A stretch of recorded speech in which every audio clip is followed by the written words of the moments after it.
How to fix Huawei Mate 70 can't receive text messages. So let's start the video. First of all, restart your device. For restart your device, press and hold power button. And then click on restart. After restart your device, then check your network connection works properly or not.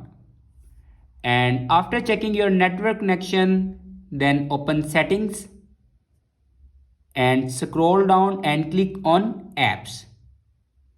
Now again click on apps and scroll down and open messages.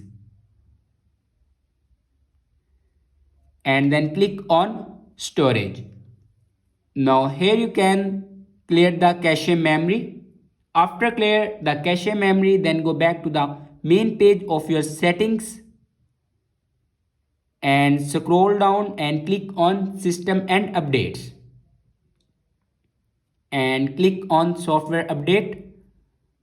Now here you can check your latest version will be updated or not.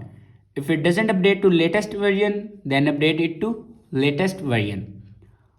After that, go back and click on reset and then click on reset all settings.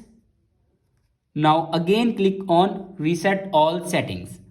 After reset all the settings, your problem will be fixed. I hope this video is helpful for you. Thanks for watching.